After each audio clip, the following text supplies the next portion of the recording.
Actualidad Radio. La información nunca sonó tan bien.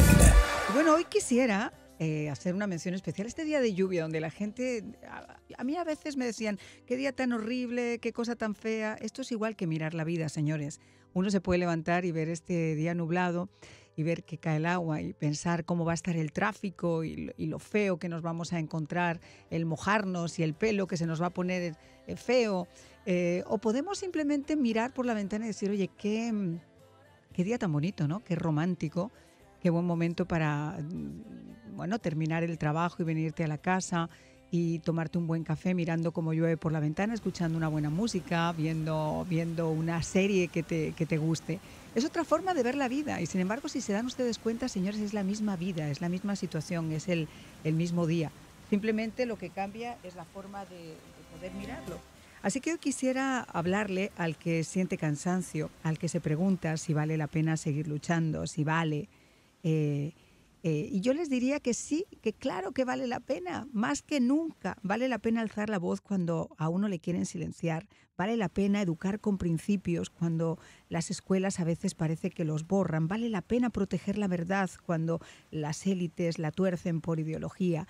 Vale la pena levantarse cuando te dicen que estás derrotado. Vale la pena levantarse cuando te dicen que quizá tú no estás capacitado para. Vale la pena levantarse cuando has tenido un revés y te puedes levantar como el ave fénix. Por supuesto que vale la pena. Así que hoy, señores, necesitamos todos apoyarnos quizá y levantarnos en una sola voz. Y por cierto que hablando de levantarse, quiero tocar un tema que mañana con el doctor Marrero lo vamos a hacer de una forma mucho más exhaustiva en el programa, porque la decisión del secretario de Estado, Marco Rubio, de revocar las visas a los estudiantes chinos que estaban vinculados al Partido Comunista, créanme que no es solo una medida administrativa, es un acto de defensa nacional. Y esto no tiene nada que ver con los pobres ciudadanos chinos, tiene que ver con los ciudadanos chinos que vienen en su mayoría enviados por el Partido Comunista Chino.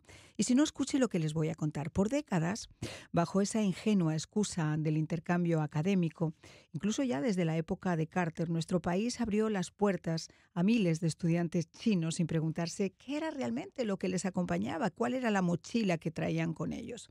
Una política que comenzó, como les digo, en la era de Jimmy Carter, cuando esa diplomacia blanda primaba sobre la protección del interés nacional, y lo que se nos vendió como una simple cooperación educativa, pues ha terminado siendo, con el paso de los años y en demasiados casos, una operación muy silenciosa de infiltración tecnológica, científica y estrategia por parte de un régimen que jamás ha ocultado su ambición de superar e incluso de someter a Occidente.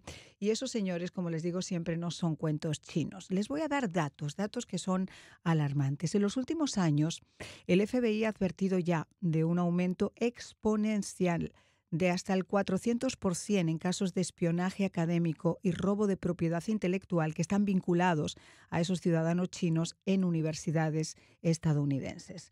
Laboratorios de investigación puntera, desde Harvard, donde pagan hasta $80,000 al año y donde, como usted pensará, pues no muchos ciudadanos chinos pueden acceder a esas universidades. Claro, hay familias muy ricas que pueden enviar a sus hijos para acá, pero no es la gran mayoría y menos el volumen de estudiantes chinos que se han mandado. Entonces, ¿quién está detrás de esa financiación? Pues el Partido Comunista Chino. Y lo que hacen es que los mandan a laboratorios de investigación puntera, como les digo, desde Harvard hasta Stanford, que ya han sido blanco de operaciones encubiertas, a absorber conocimientos que después se los devuelven a Pekín. Conocimientos que vienen, pues, por ejemplo, desde un avance científico o un prototipo que se quiere probar en inteligencia artificial o un nuevo producto que se está probando a nivel incluso médico, farmacéutico. Ellos entran en los laboratorios como parte de esos estudiantes, pero lo que hacen es que copian todo eso y cuando llegan a Pekín, pues los plagian y se aprovechan de nuestra hospitalidad y de nuestra ingenuidad, aunque hoy por fin parece que se está comenzando a cerrar esa puerta. Porque esa amenaza, señores, no se limita solo a las aulas.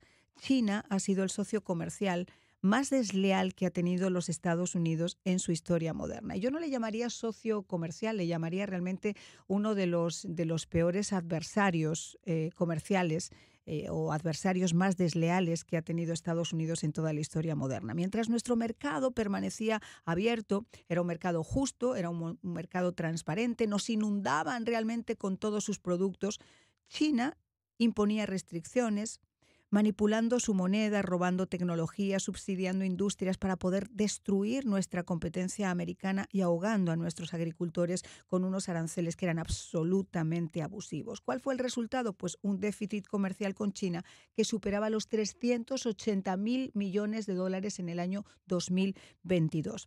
Y eso, si usted se pone a pensarlo, no es una injusticia económica, sino que es una estrategia de dominación. Así que ahora la tensión escala nuevamente. Esta semana se espera, así lo ha anunciado la Casa Blanca, una conversación entre Donald Trump y Xi Jinping en medio de esa nueva disputa por los aranceles y el bloqueo chino a la exportación de tierras raras. Trump ha acusado abiertamente a China esta semana de violar acuerdos comerciales y de actuar como ese socio deshonesto que yo les comentaba. Y tiene totalmente la razón, porque este no es el inicio de una guerra comercial. Esta es la oportunidad, y así tenemos que verlo. Y tal vez la última, de dejar de comportarnos como el socio idiota, como el socio débil, al que nos han estado espiando de forma descarada, al que nos han estado robando literalmente nuestras patentes, al que han estado inundando su mercado de copias de nuestros propios productos que después convierten en baratijas.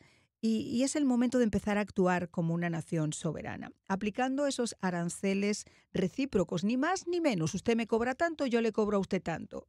Y eso es justo. Oiga, no estoy diciéndole que yo le vaya a aplicar el 700% cuando usted me aplica el 57% a mis productos, pero lo que tampoco es normal es que usted me aplique el 57% a mis productos y yo le aplique el 2%.